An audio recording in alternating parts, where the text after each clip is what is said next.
What a week it's been in the world of racing, if I must say so myself. A lot of stuff came out that I will get to. First, got to, say ARCA East is done. Notice, that was done. Congratulations to Sammy Smith again on the championship. F1's off again until next weekend in Singapore.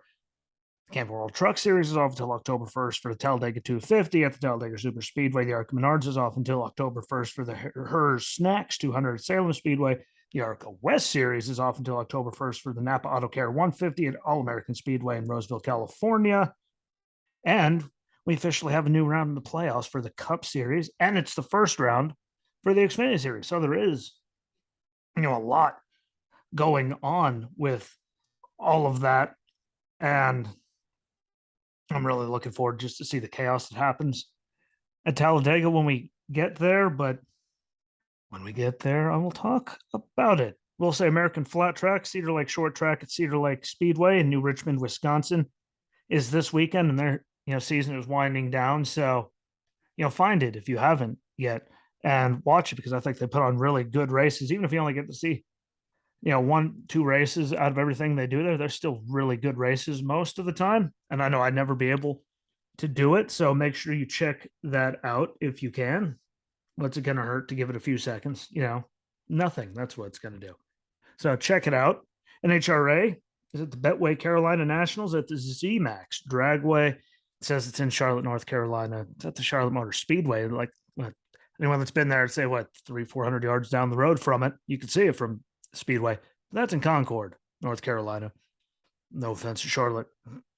It always irritated me at Carolina Rebellion, the music festival I used to go to. What's up, Charlotte? Like, Charlotte's down the road, bro.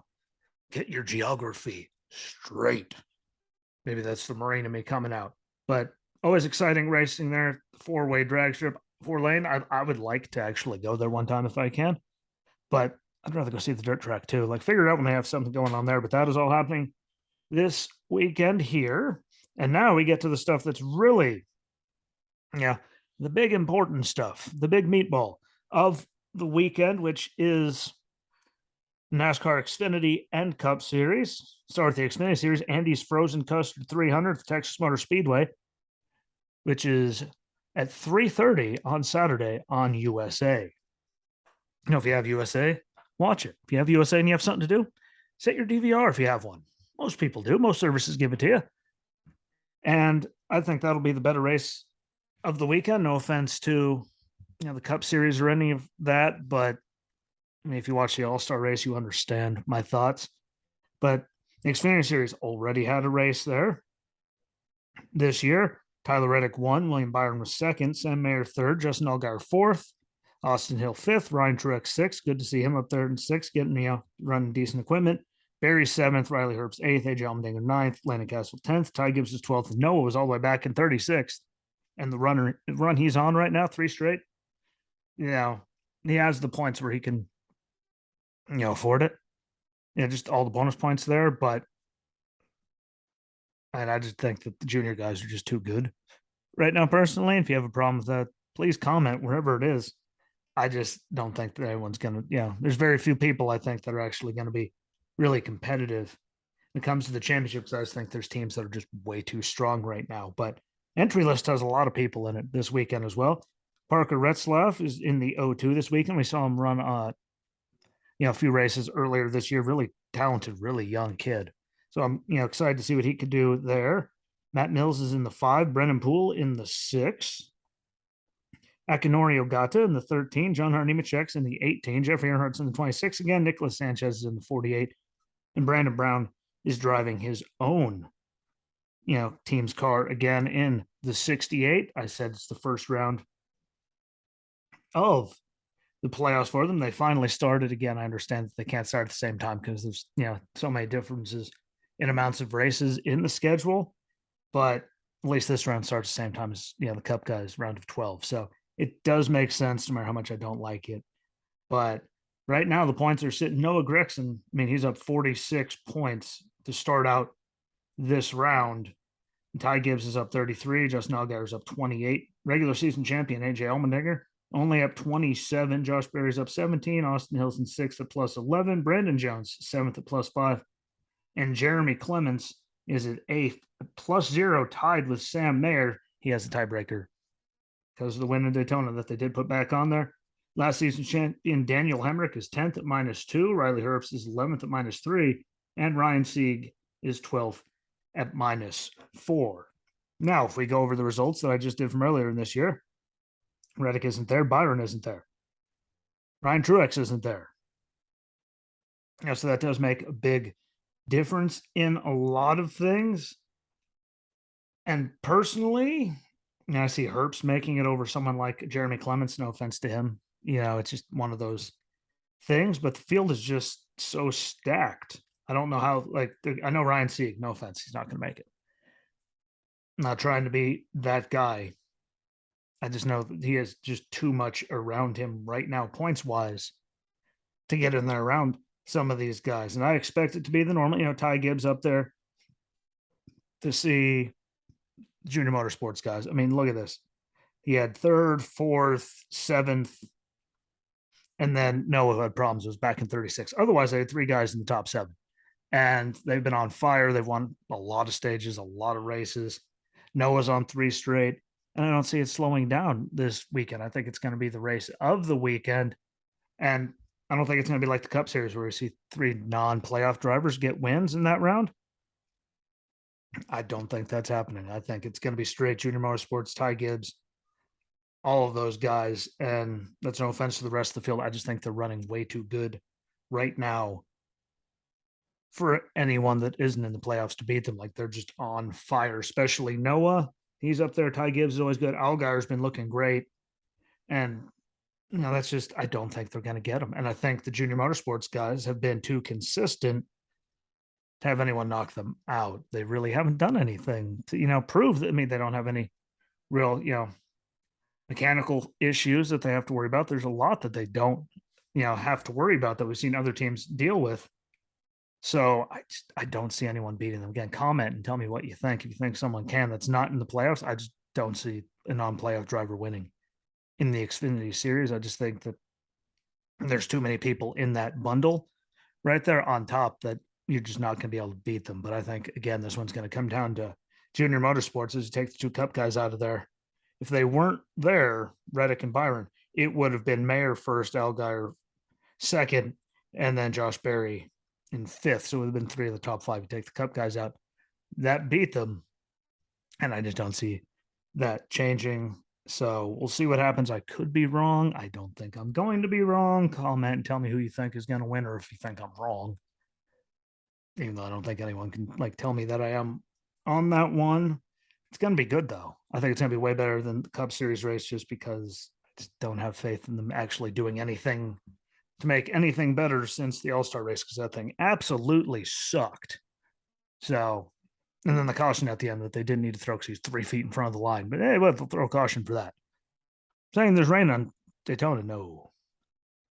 Dude's this far away from the finish line at Texas in the All-Star race, though, they can throw a caution right away for something that he wouldn't. It was just dumb. But gets us to the Cup Series. Auto Trader Echo Park Automotives 500. Again, Texas Motor Speedway, 3:30 Sunday on USA.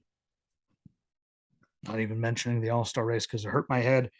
Even though if I mention 2021's top 10, none of it matters because new car. But Larson won it. Brad was second. Chase Elliott's third. Joey Logano's fourth.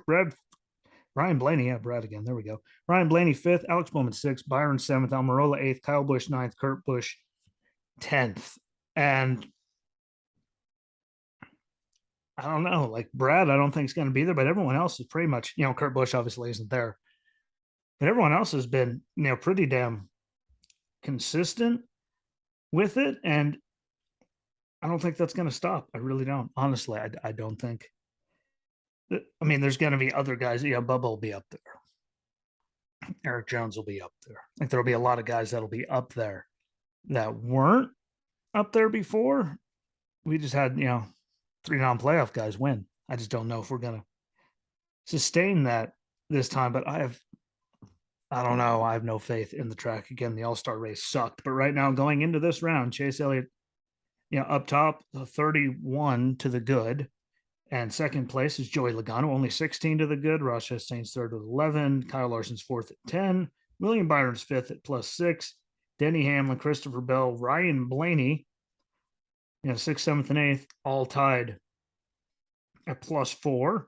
And then Chase Briscoe is -4, Bowman is -6, Suarez is -6, and Cindric's -7. And sadly, right now, the way they're running, Briscoe, Suarez, and Cindric are on my chopping block to go away. Maybe Christopher Bell as well, depending. I don't know, between him and Bowman. Or Chastain could just completely, like, that's my gut feeling, though. At least Suarez, Cindric, and Briscoe aren't making it to the next round unless they win. And I just don't know if they can. They just haven't showed the speed and the consistency in order to actually get the win. So I don't know. I'm pretty sure a lot of us maybe can agree that those are going to be the ones that aren't going to make it. But this weekend, I have no idea. I don't know how they could have fixed the All-Star race in that amount of time. It was terrible. And I'm pretty sure, at least as of right now, we're going to have more terrible racing this weekend for the Cup guys. Sadly, I think the Xfinity race is going to be better just because I don't know what they could have done because they were so bad, so much bad in the All-Star race. I don't know what they could have done in this amount of time to fix it. Like, it was atrocious. If you watch the Cup Series All-Star race, you get it. Like, that sucked. I don't know what they could have done to make it any better for the actual points race for the Cup Series this Sunday. Like, I'm going in there optimistic. I'm hoping for the best. I'm expecting it to completely suck. We shall see. I'm hoping, though, that it's going to see. I'm hoping it's not going to suck. I just don't have faith that it isn't, just because there was a lot wrong and that race was absolutely terrible. But a lot of other news came out, like the schedule for the Cup Series. I did a short on it. So if you're watching this, you haven't seen the YouTube short, go find that, because I went over all of it really quick. But, they have the race at the LA Coliseum. May have a week off before they go to Daytona for Speed Week and all that. And then they only have one time off until the end of the season. And that would be the race. They have a break in between Sonoma and Nashville. There's a week off there, but otherwise they're going, what's that? They would have been going 36 straight weeks. So, that's crazy just to see that. And I see a lot of people mad about that. Number of road courses, all kinds of stuff. Like, let's just see, because this car, I mean, literally the suspension, all of it, like, it was meant for it, for road racing. And I think they put on good races. Like, I still don't understand how people are mad that we're getting the Indy road course over the oval, because anyone that's watched the oval race the last couple of years they did it knows it absolutely sucked. That aero package was terrible. But that could just be me. I don't know. But we'll see how it all plays out. I'm still not excited about the Chicago thing. I thought Road America deserved to be on the schedule. Thought it's a great track. It's been very good to them. And I'm not sure. Like, Chicagoland, the racing did suck, but a street course there, I don't know how to feel about it. Only time will tell, but I think hopefully it's good, because that's at least what, the suspension, all these things are built for. So hopefully that doesn't suck. See how much the stupid trend continues for Rowdy. If they finally, are going to give him something worth the damn, but they've given him 2 bombs in 3 races, and that's why he's not in the playoffs. And he was still respectful while saying it's a Toyota thing. And it's amazing. Everyone else had power steering. He was the only one that blew up, and now he's blown up twice in 3 races since, I'm guessing, the contract was actually signed. So, or they agreed to it before they signed on it for him to leave. Like, it's not his fault that you guys sucked and didn't keep him. That's just my take on it. Had ample opportunity. He's won all the championships, a lot of the races. Look what he's done in the Xfinity Series and KBM. And you let him walk out the door. Don't take it out on him. Whatever it was, like, they could have kept him, would have figured it out. But see if that continues. Again, see if they did anything to at least kind of make the racing better at Texas, because it absolutely sucked. And if anyone out there in the world can get a hold of the F1 guys, and please tell them they had their summer break for a few weeks, they can go back to racing anytime that they want. And that schedule came out, and allegedly the Vegas race is going to start at like 1 a.m. Eastern. Please, God, don't let that be true, but only time will tell. But with that, I'm going to go. Thank you for watching. Thank you for listening. Don't forget to follow on the TikTok channel under Jesse Rosinski. Again, Twitter at Racing Rosinski, Facebook at Racing with Jesse Rosinski, Cloud Hub, Rumble, Apple and Google Podcasts, Spotify, Anchor. I think it's all over Amazon Music. Find it, subscribe to it, follow along. Let me know what you think. Share it out to people. And until we meet again, my friend, peace.